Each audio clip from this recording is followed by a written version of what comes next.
Olá, seja muito bem-vindo ao nosso segundo módulo da Trilha do Conhecimento Anadem.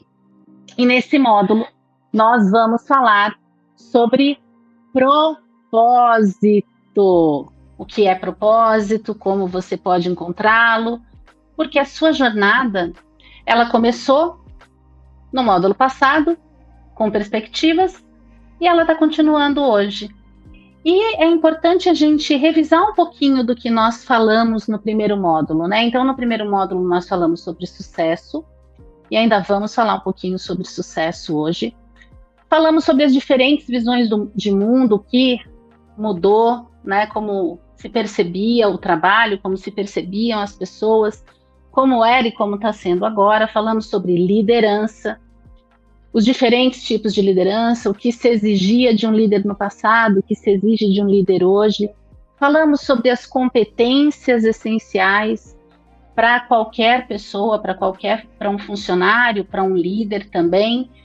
Falamos sobre as real skills, e eu quero muito que você se lembre disso. Se você não se lembra, volta, dá uma recapitulada nisso no módulo 1. Falamos sobre a mentalidade, a importância de ter uma mentalidade voltada para o sucesso, e hoje a gente vai aprofundar um pouco mais em como ter esta mentalidade, da necessidade e uma tendência que se existe, que é de evoluir constantemente a sua forma de pensar e sempre ter o foco em resultado. E apenas lembrando, neste trabalho que a gente vem fazendo, você é o responsável pelo seu conhecimento, você é o responsável pela forma como você vai assimilar e aplicar o que você estiver aprendendo ou relembrando nesse trabalho que a gente está fazendo aqui. E o que eu quero fazer você pensar, né? Por que a gente tem aí uma fechadura tão grande, um buraco de fechadura tão grande? E eu quero que você, se você ainda não pegou papel e caneta, dá um pause, pega um papel e uma caneta, porque eu vou te propor algumas reflexões e eu gostaria que você pensasse ao longo desses 40, 50 minutos que a gente vai passar junto aqui hoje. Sempre as oportunidades se apresentam na nossa vida de uma forma tão grande quanto o buraco dessa fechadura. Você sabe onde você quer chegar, você sabe onde você está entrando e o que você precisa fazer para chegar onde você quer chegar. Essa é uma grande reflexão. E aí eu te faço uma pergunta agora. Para você, o que é propósito? Atualmente, vem se colocando de uma forma muito extensa. Encontre o seu propósito e você vai encontrar o seu sucesso. Eu não quero romantizar isso aqui, não. Na verdade, a minha pergunta não é nem qual é o legado que você quer deixar, porque é uma pergunta que fazem muito hoje em dia. A minha pergunta para você é simples. O que é propósito para você? Por que você está aqui? Você sabe como encontrar o seu propósito? As pessoas muitas vezes me procuram e falam: Juliana, eu não estou feliz, eu não estou satisfeita, eu quero mudar minha vida, eu não sei qual é o meu propósito, a pandemia veio e mexeu demais com a cabeça de todo mundo, as constantes mudanças que a gente vem enfrentando, os diferentes cenários que se colocam na nossa frente, tem feito as pessoas pensarem, né? E aí? Como eu vou saber o que eu quero fazer para o resto da vida? Primeira coisa, você não tem que saber o que você quer fazer para o resto da vida. Você tem que saber o que você acredita que vai te fazer bem se você continuar fazendo. Se você descobrir fácil, ótimo. Se não, existem diferentes técnicas. Mas eu ainda não quero falar de propósito com você. Antes da gente falar de propósito, eu quero te fazer uma pergunta para você, que não sei se você conhece, é Harvard, e eu gostaria de fazer até uma analogia que é muito feita lá, a Harvard, muitas pessoas comparam a Hogwarts, né, do Harry Potter, a escola dos magos, Porque muitas das maiores cabeças acadêmicas, os alunos mais preparados, acabam passando por lá em algum momento. Nem sempre, nem todos, mas muitos.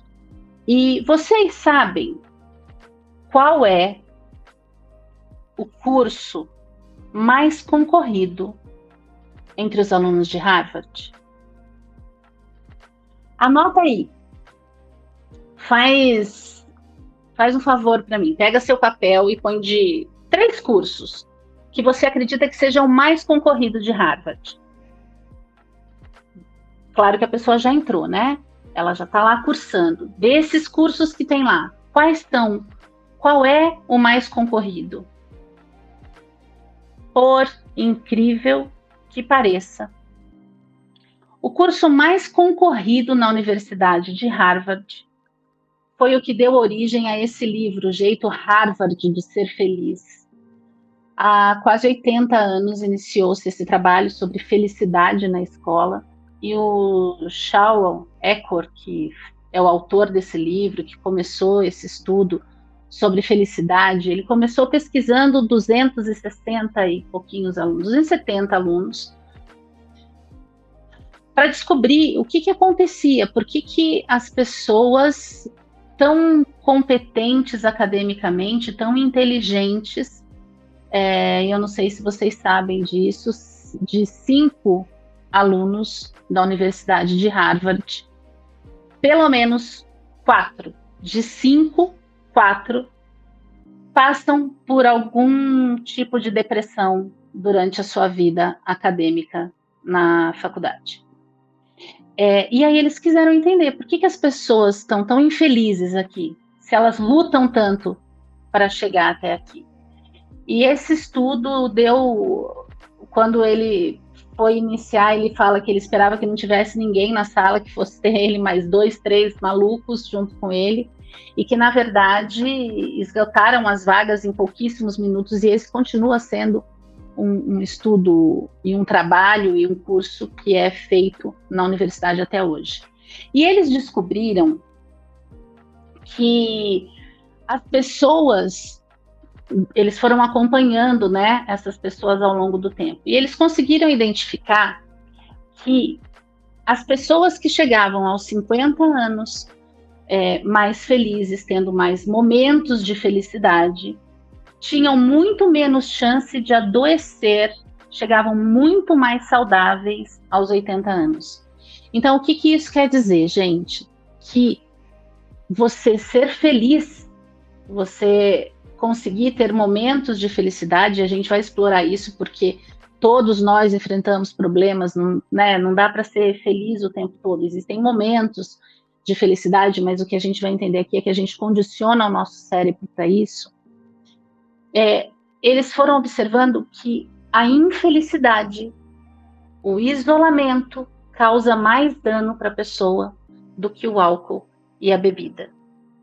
Eu já vou até assim, iniciar aqui e antecipar para você, não é para você beber, ficar feliz e dizer, uhul, vou chegar saudável aos 80 anos, não é isso.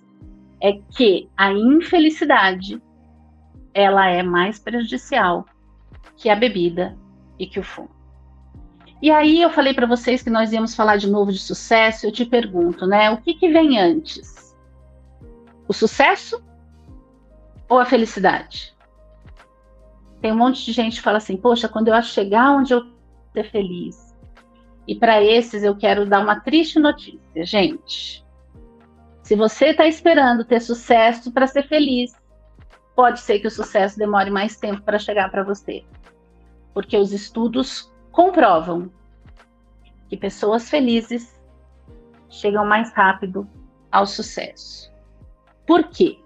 Porque a felicidade, ela gera, né, a gente produz mais hormônios que nos fazem, quando felizes, aumentar a nossa capacidade de raciocínio, entender melhor as oportunidades e melhorar a produtividade, tanto nos estudos quanto no trabalho. Então, isso aqui serve para quem?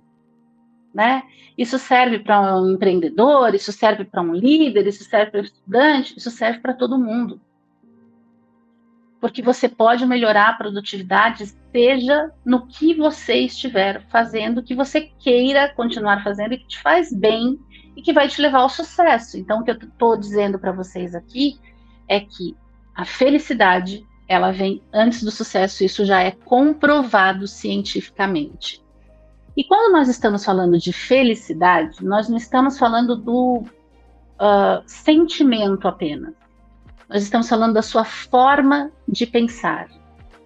Porque a felicidade, ela está muito ligada com a positividade, com a sua capacidade de pensar positivo frente às situações, mesmo as mais adversas.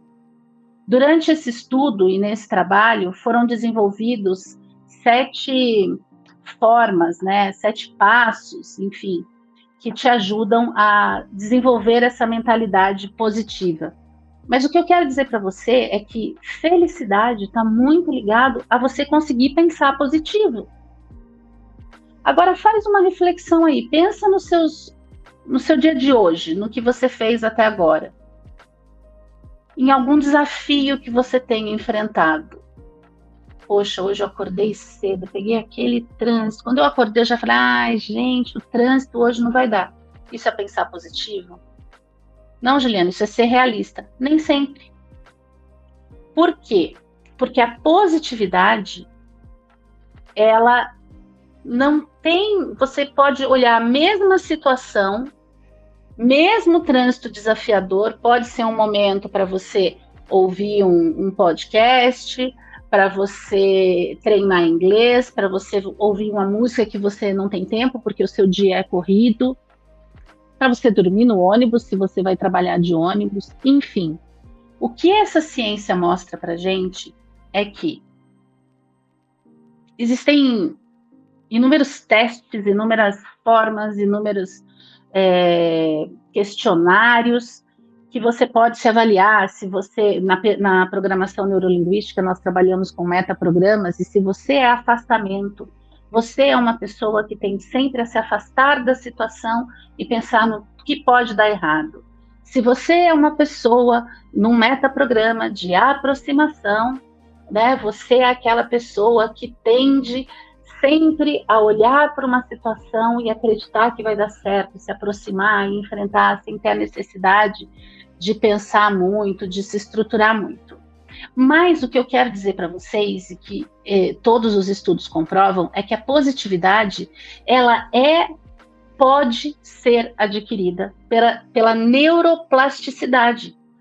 Nós podemos treinar o nosso cérebro, nós podemos treinar os nossos neurônios para, em situações diferentes, conseguir olhar pelo lado positivo, buscar a positividade, o aprendizado, a oportunidade, mesmo em meio ao caos.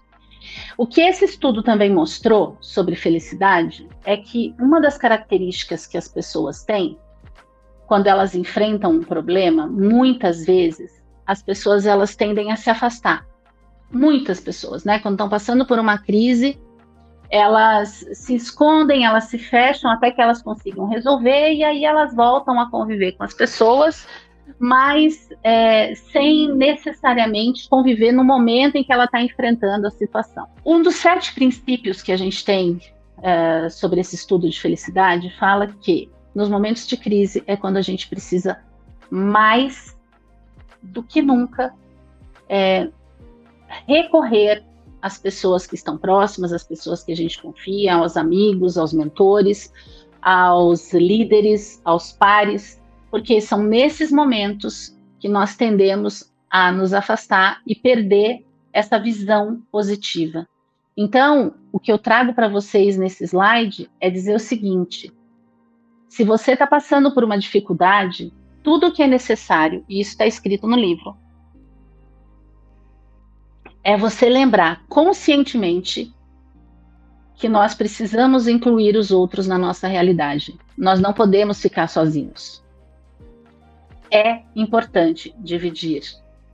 É importante trocar. É importante falar com alguém que você confie. E quais são os benefícios da felicidade? entre muitos, eu trouxe para vocês aqui uma comprovação.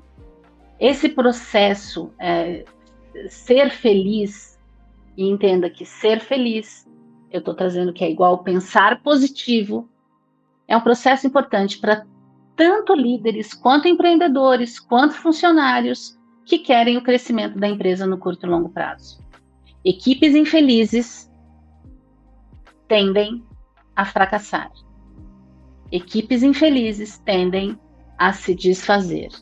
Equipes infelizes tendem a deixar de existir ao longo do tempo. Então, se você quer ter uma empresa de sucesso, se você quer ser feliz e quer ter sucesso na tua vida, você precisa buscar mudar a tua forma de pensar, se você é uma pessoa que pensa muito negativamente, ok? E aí, a felicidade no ambiente de trabalho, ela gera dopamina e serotonina.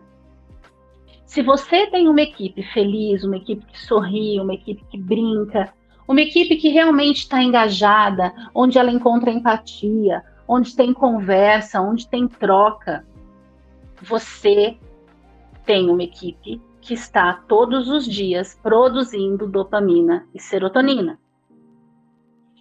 Com esta produção, o poder do aprendizado dessa equipe está aumentando.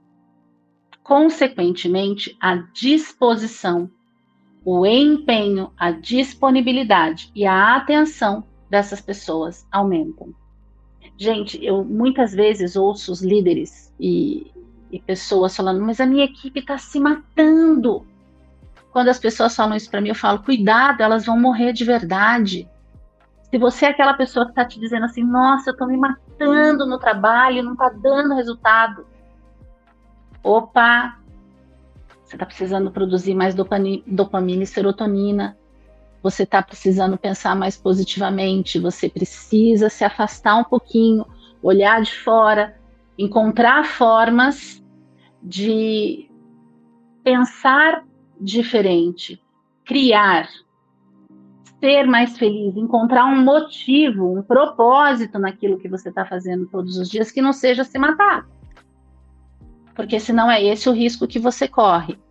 E aí, gente, olha que interessante, eu estou falando aqui o tempo inteiro que a felicidade gera poder de aprendizado, gera disposição, e nesse estudo todo que a gente viu, que para cada uma interação negativa que exista entre duas pessoas, ou entre uma equipe, ou entre um líder e sua equipe, enfim, para cada uma interação negativa, você precisa, para igualar, 3 interações positivas.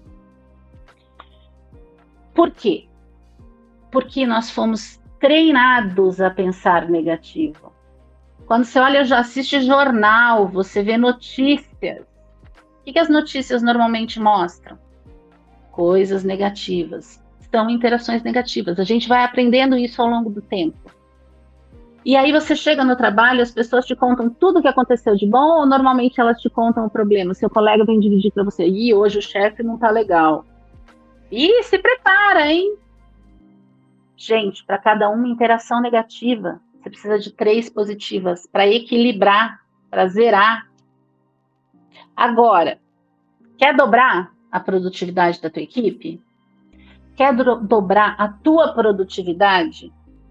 Para cada uma interação negativa, você vai ter que ter 6 interações positivas. 6 interações positivas. Para cada uma interação negativa, você tende a aumentar a produtividade da empresa. Tá bom, Juliana, mas como eu faço isso? Gente, interação positiva, quando você tem empatia, quando você ouve as pessoas que estão ao teu lado, é uma forma de gerar uma interação positiva, desde que você queira realmente ajudar e que a pessoa está te contando uma história e você vai falar algo positivo para ela, ok? Se for para concordar que a vida dela está um caos e que realmente, gente, é melhor ela sumir, não, isso não vai gerar uma interação positiva mesmo que você tenha ouvido, certo? As interações positivas são aquelas que fazem com que o outro também pense positivo, mas uma interação positiva, muitas vezes é você tomar uma água geladinha quando está bem quente, ou se você não gosta de água gelada, tomar uma água.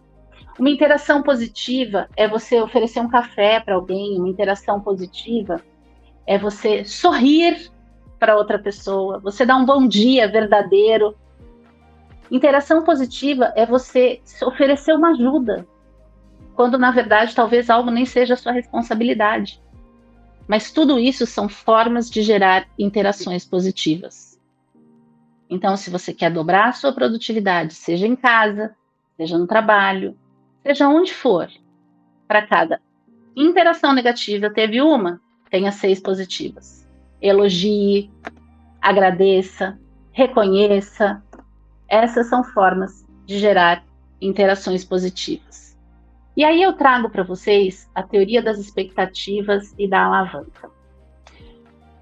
Se eu saio de casa e eu pensei, nossa, hoje o dia vai ser, olha, desafiador. Tem um meme aí rolando muito que disseram que cada um tem que matar um leão por dia. Tem gente que não está matando o seu porque eu estou tendo que matar a floresta toda, né? Todos os leões sozinhos. Então, isso aí é uma expectativa de que realmente você vai enfrentar um dia muito caótico, muito desafiador. E a teoria da alavanca, né? O que a gente fala das expectativas é que normalmente o que você espera é o que acontece. Nós vamos falar disso porque nós vamos falar de crenças. Mas o que eu quero dizer com vocês com a teoria da alavanca, que é uma das técnicas para você encontrar a felicidade, ou seja, a positividade, é que a alavanca você tem que pensar nela de duas formas, né? Como comprimento. Então, o quanto de poder, o quanto de capacidade você acredita ter é o quanto você realmente vai ter. Então, se eu acredito que eu sou capaz de fazer, mesmo que seja desafiador, mesmo que exija muito de mim, o quanto eu acredito ter é aquilo que eu vou ter. Então, esse é o comprimento da alavanca que eu vou ter, que eu sempre vou ter em minhas mãos, e isso está de acordo com o meu pensamento. É a minha expectativa que vai gerar o tamanho da minha alavanca, grande ou pequena. E o ponto de apoio. Quando a gente está falando, quando você quer usar uma alavanca, depende do tamanho da alavanca e do ponto de apoio. O ponto de apoio são os comportamentos, as atitudes que eu escolho ter frente àquilo. Então, lembra, nós estamos falando que felicidade vem antes do sucesso, que quanto mais feliz eu sou, mais produtivo eu posso ter, mais pensamentos eu tenho, aumenta a minha capacidade de raciocínio, eu consigo ver novas soluções, o sucesso chega mais rápido. Então, quanto mais eu acreditar nisso, quanto mais eu acredito que eu sou capaz de desenvolver isso, quanto mais atitudes positivas eu escolho ter, mais próximo e mais rápido eu venço as barreiras, eu uso a minha alavanca para crescer e chegar onde eu quero. E as expectativas, gente, elas geram padrões. E esses padrões, expectativas positivas, normalmente geram padrões positivos, expectativas negativas com relação a mim, não com relação ao outro, ok? Geram padrões negativos. Um ponto muito interessante desse trabalho todo feito pela Universidade de Harvard, né, pelo Eckhart, é que ele fala que vocês já jogaram Tetris? Quando você joga o Tetris, o que você fica vendo? As pecinhas caírem e você vai encontrando soluções, formas de encaixar. As pessoas que jogam muito Tetris, vocês sabiam que elas têm mais facilidade de encontrar soluções, de conseguir encaixar trabalhos, de encaixar pessoas, de encaixar resoluções dentro de um projeto? Por quê? Porque elas treinam, elas condicionam o cérebro a pensar em como encaixar, em como vencer barreiras, em como aumentar as expectativas. Então, se você tem uma expectativa de resolver e trabalhar naquele projeto, em finalizar o teu projeto, atingir o teu sucesso em um mês, né, finalizar o projeto, em atingir o teu sucesso nos próximos 5 anos, as tuas expectativas vão gerar os teus comportamentos, que vão fazer com que você gere padrões comportamentais, padrões de pensamento, padrões de atitude que vão te aproximar ou vão te afastar disso. A proposta aqui é que você se condicione a pensar positivo, a encontrar soluções diferentes para que você consiga encontrar a que melhor se encaixa, para que você consiga vencer os desafios, porque nunca vai ser uma só, e nunca vai ser de um jeito só. Mas você começa a ver novas possibilidades. E aí, gente, a gente falei para vocês agora, que expectativas geram padrões de comportamento, padrões de atitude, padrões de resultado. Se expectativa geram padrões, elas estão baseadas em quê? Em crenças. O que são crenças? Crenças, quando a gente fala em crença, não estou falando de crença religiosa, ok? Estou falando de crença de que eu posso conseguir algo, de que eu vou conseguir algo. Então, e a gente tem essas crenças desde sempre. Por exemplo, existe uma crença amplamente difundida de que mulher não dirige bem, certo? Crenças, né? Se eu acredito nisso, e eu estou falando que crenças e expectativas geram padrões, o que vai acontecer? Eu vou esperar que eu, sendo mulher, quando eu for dirigir, eu vá dirigir mal. Modéstia à parte, e aí, homens, se estiverem rindo, quero que você olhe esse sorrisinho, pelo menos está produzindo dopamina e serotonina. Modéstia à parte, eu sou uma mulher que dirijo muito bem. Por quê? Porque eu tenho uma crença possibilitadora com relação a isso. Todas as crenças, tudo aquilo que você acredita na sua vida, ele pode te limitar, te impedir de chegar onde você quer, te atrapalhar, ou ele pode te possibilitar, te incentivar. Então, se você tem uma pessoa que você fala assim, nossa, vou dar aquele trabalho para fulano e eu já sei que vai ser demorado. Já sei que eu corro o risco de perder o prazo.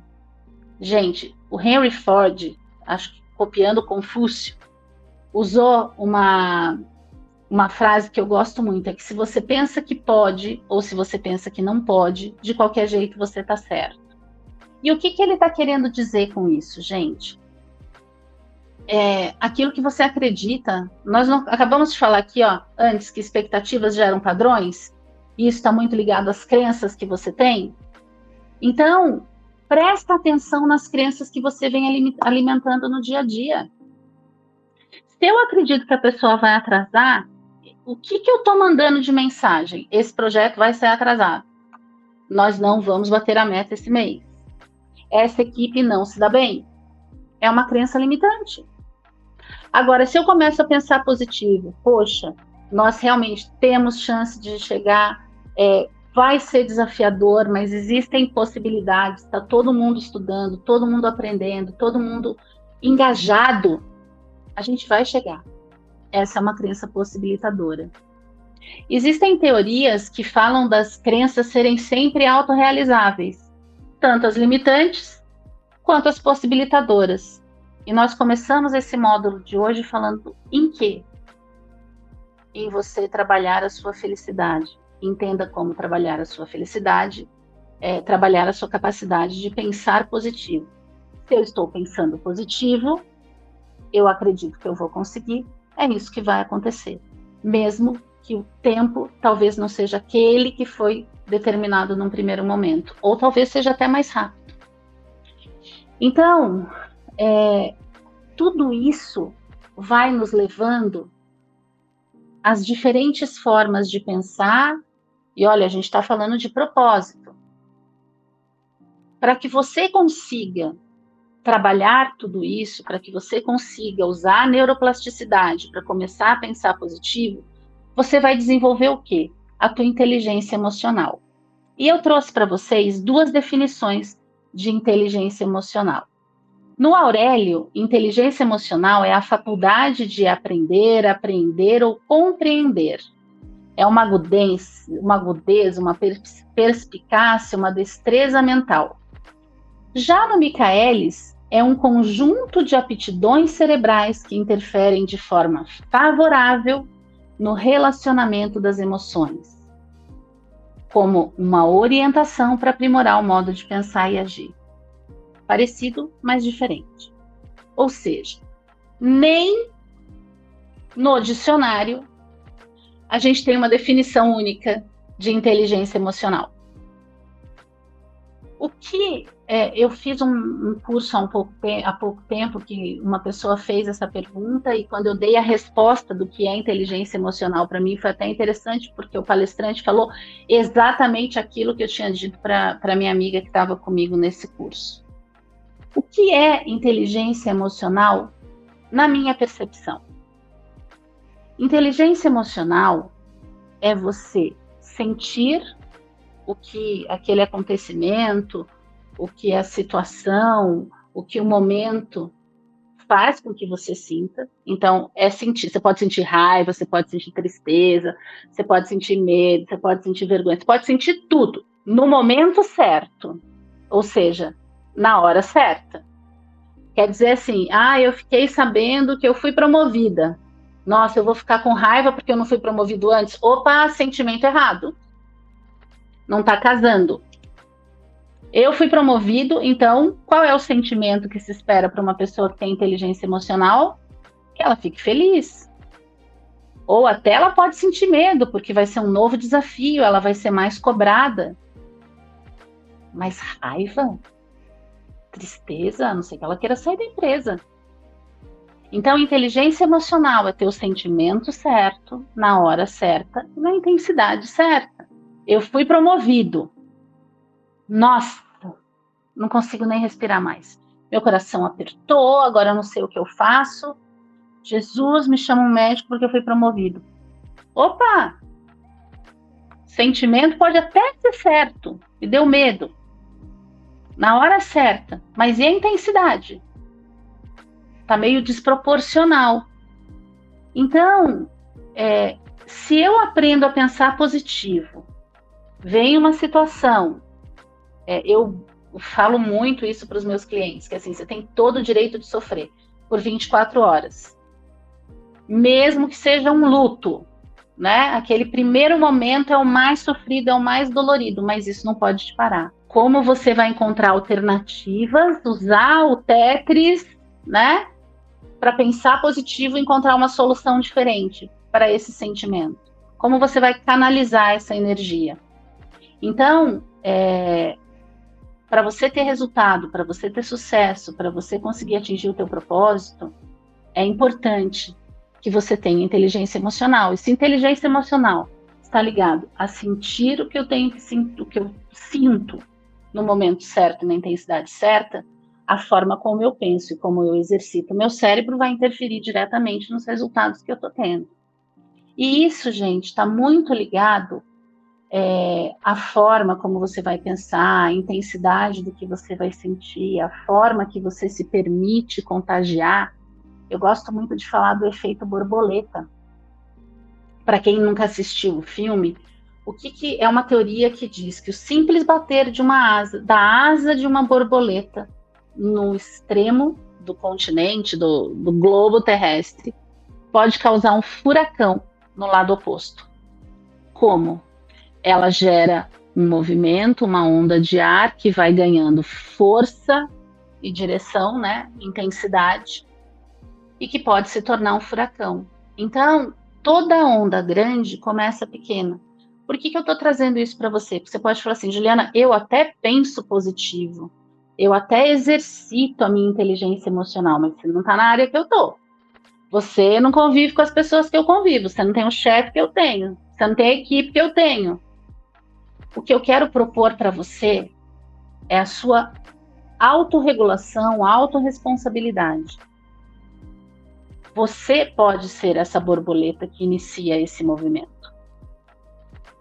Se você está num lugar onde a equipe não está coesa, onde tem problemas de relacionamento, seja você a primeira pessoa a fazer diferente, a pensar positivo, a tratar os outros com empatia, a ouvir, a saber o que você quer, a buscar soluções diferentes. E isso, gente, é treino. Treino. Vocês sabiam que existe uma forma de você trabalhar isso? Eu sei que muitos de vocês vão ser um pouquinho resistentes, mas tentem, ok? Tentem não, treinem isso. Faça pelo menos uma vez. Sorrir é a neuroquímica da felicidade. Quando você sorri, mesmo que forçado, você produz dopamina e serotonina. Se todos os dias você condiciona o seu cérebro, você acorda de manhã, você fala assim, que alegria que eu acordei! Nossa, que felicidade levantar às 5:30 da manhã! Ah, que coisa boa! Mas você começa a sorrir, a forçar esse sorriso, o teu cérebro vai produzir a dopamina e a serotonina. Você está condicionando o teu cérebro a isso. Isso gera o que muitas vezes a gente fala que é finge até ser verdade. Você vai fazer uma coisa que é desafiadora para você, né? Vou falar em público. Até trouxe o exemplo aqui para vocês. Ó. A pessoa vai falar em público, tá ali nervosa. Ela se apoia e fala: eu faço isso com tranquilidade. As pernas estão tremendo e ela tá lá: eu faço isso com tranquilidade. Isso é fácil para mim. Ela dá um sorriso, ela busca alguém de apoio e ela sorri, mesmo que forçado. Ela está produzindo dopamina e serotonina. Gente, eu tô dando alguns exemplos, mas isso serve para tudo. Você vai falar, vai fazer apresentação de um projeto, vai defender algo, fez alguma coisa errada e tem que ir lá contar para o teu chefe que você errou.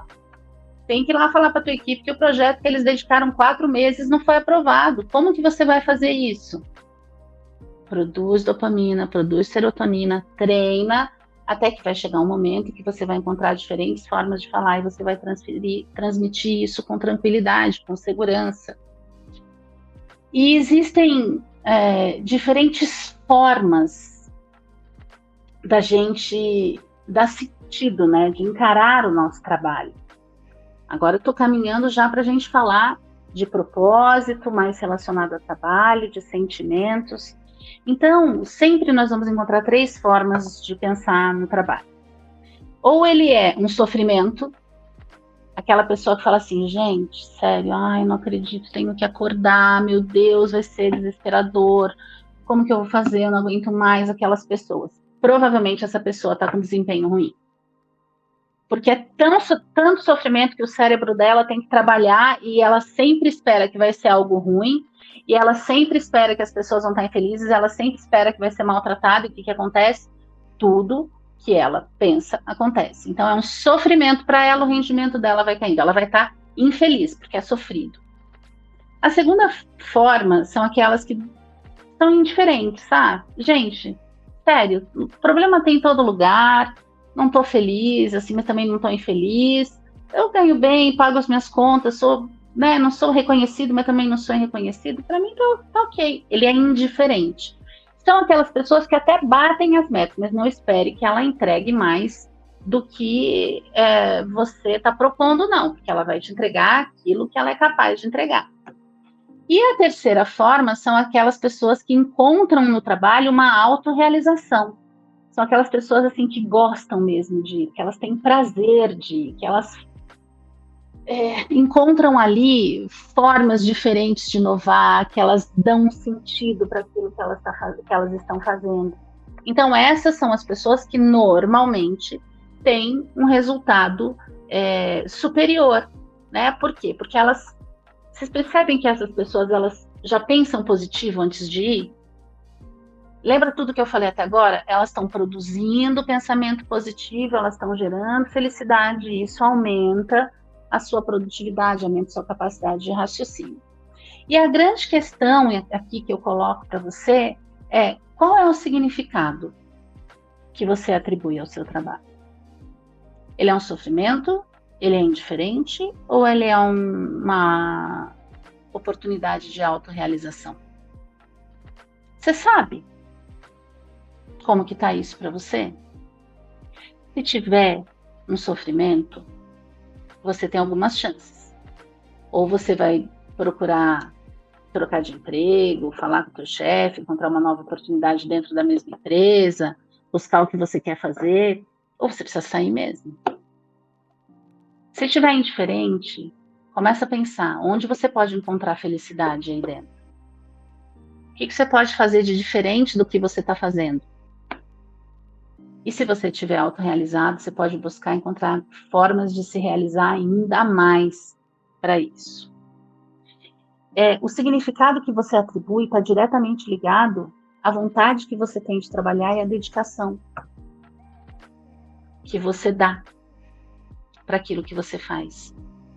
Então, você sabe qual é o significado do trabalho para você?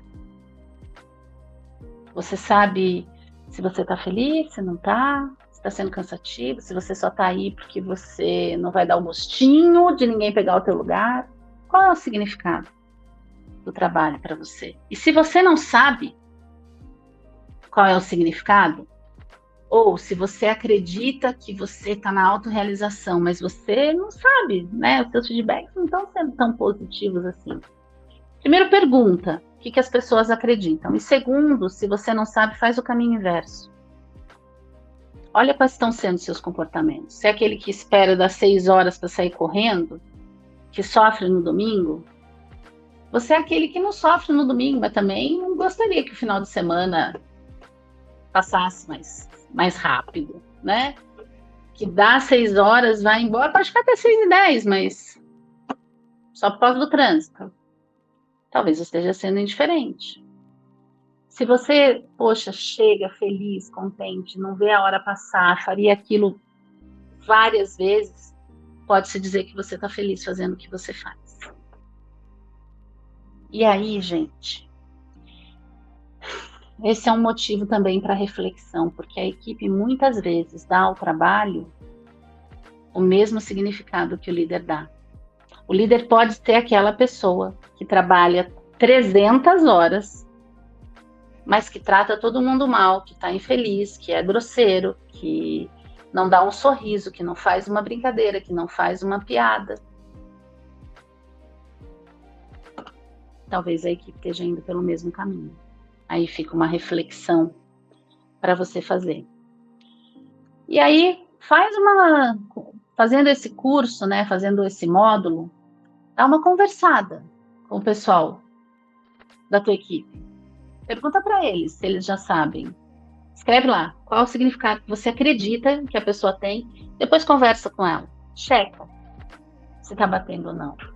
Talvez nessa hora você possa usar o efeito borboleta para contagiar alguém positivamente. E isso, gente, as pessoas que são autorrealizadas são aquelas que são muitas vezes reconhecidas como talento na empresa. E são pessoas que têm facilidade para colocar as pessoas certas nos lugares certos. Não adianta, por exemplo, você me colocar numa empresa na área, eu, Juliana, tá? Na área financeira. Por quê? Apesar de ter facilidade com números, eu gosto de gente. Eu gosto de estar no meio das pessoas, eu gosto de estar criando, eu gosto de estar falando. Não adianta você pegar alguém da área de TI que gosta de ficar lá e botar essa pessoa para ir para a área de vendas. O sentido que se dá está muito ligado ao que a pessoa tem prazer de fazer, ao propósito que ela tem para a vida dela. O Confúcio fala que devemos trabalhar com o que amamos para a gente não ter que trabalhar nem um só dia na nossa vida. Outro dia me perguntaram, Juliana, mas se ganhasse na Mega Sena, você parava de trabalhar? Eu falei, gente, não parava. De atender, eu não parava. Porque eu amo atender. Tá em tudo que eu quero fazer na minha vida. Até ficar bem velhinho, eu quero estar ainda lá ajudando as pessoas. Eu gosto disso. Posso atender filantropicamente, mas que eu não deixaria de fazer, eu não deixaria. Você já conseguiu encontrar isso na tua vida? E aí, o Einstein, ele fala que todos somos gênios, mas que se a gente for jogar um peixe pela capacidade dele de voar, ele acredita que ele é um inútil. Então, como que eu vou pensar positivo se eu estou me comparando a uma pessoa técnica da área um cientista que fica ali estudando livros o tempo todo, e eu quero ter o mesmo resultado que ele. Não adianta, eu não sou assim, eu preciso de gente. Eu vou estudar, eu vou criar, mas de um jeito diferente. Não adianta me comparar ao resultado dele. É muito importante você saber o que você quer, porque senão você começa a ter parâmetros equivocados. E aí a sua tendência é sofrer, ficar infeliz, e isso vai acarretar uma série de problemas para você.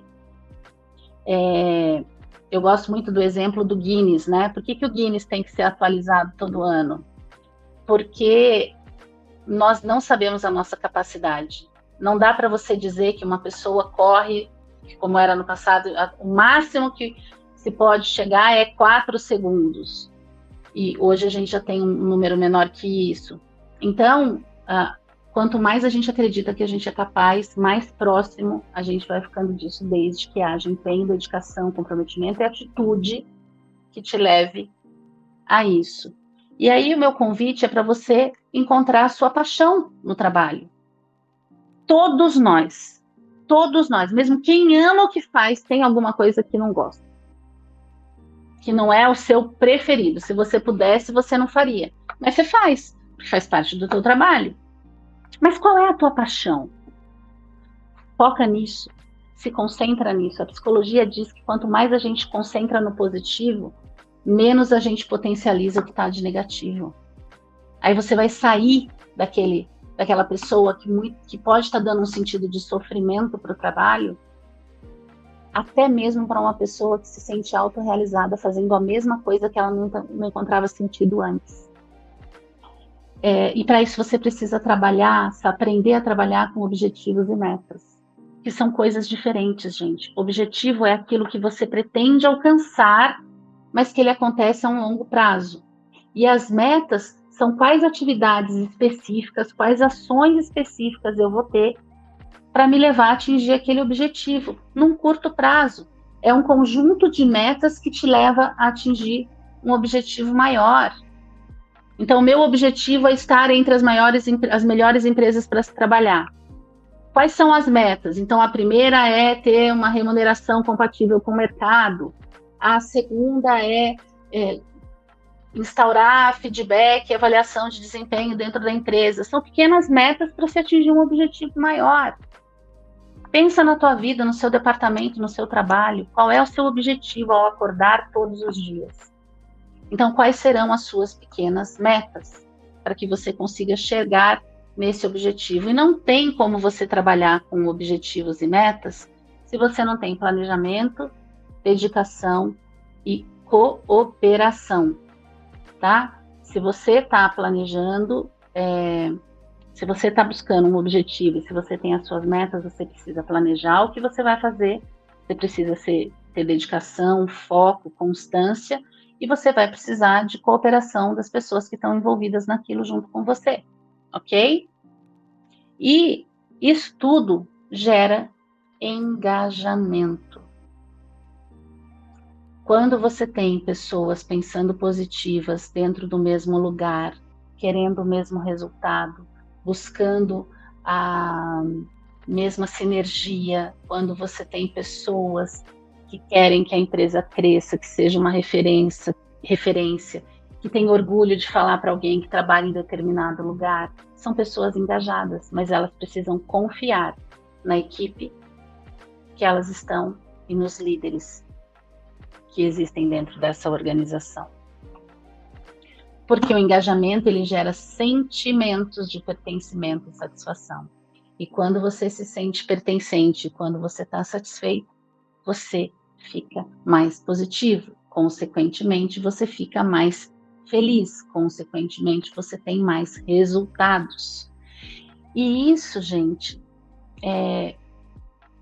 quando você tem um mentor, quando você tem um foco, quando você tem algo que te inspire, né? Mesmo que seja, poxa, eu vou pensar naquela empresa para trazer o que é feito lá para dentro dessa.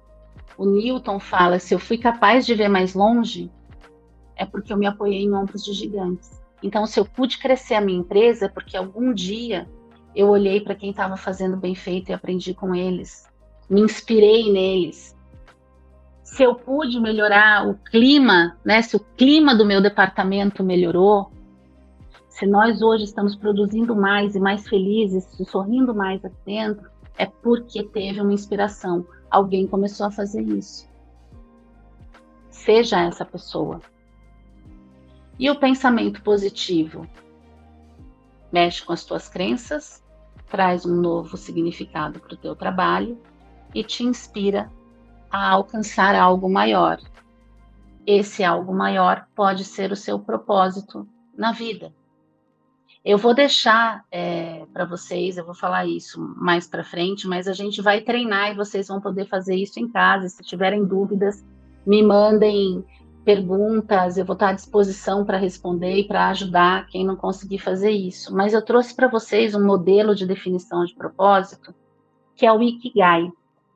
O Ikigai, ele foi desenvolvido, tem um professor nosso da pós-graduação que a gente está fazendo pela UCA, em parceria com a Dom Cabral, né, o Dr. André, que ele falou muito do Ikigai, que vem de Okinawa, no Japão, que as pessoas viviam mais. E por que as pessoas viviam mais? Porque elas trabalhavam esse conceito.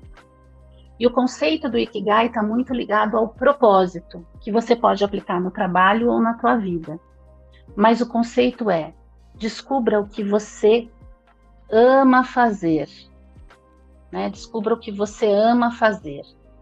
Essa é a pergunta que eu vou deixar depois para vocês lá no anexo, para vocês fazerem. O que você ama fazer? Aí você vai anotar.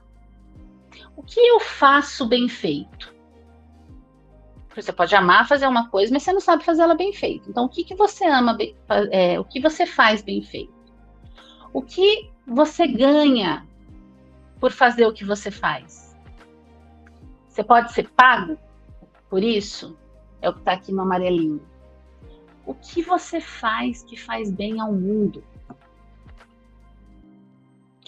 E aí quando você descobre o que você ama fazer e o que você ama fazer, você faz bem feito, essa é a sua vocação. Se você descobre o que você faz bem feito e você é pago para fazer isso, normalmente essa é a sua profissão. Se você é pago para fazer algo e o que você faz ainda faz bem para o mundo, essa é a sua paixão. E se o que você faz bem para o mundo e você ainda ama fazer, essa é a sua missão. E o seu propósito é o encontro de tudo isso. Então, você precisa começar a entender um ponto de cada vez. O seu propósito não se constrói de uma hora para outra. E não se constrói você pensando que vai dar tudo errado. Você pode ter uma vida agradável, ou uma vida produtiva, ou uma vida plena, ou uma vida significativa. Ou você pode trabalhar para ter todos, uma vida agradável, produtiva, plena e significativa. Mas isso vai depender do significado que você dá para o trabalho, da forma como você encara as coisas, de como você pensa, de como você age e do quanto você está olhando para a sua satisfação do que você está fazendo. Lembre-se do efeito borboleta. E aí eu vou deixar então para vocês esses dois anexos. Um vai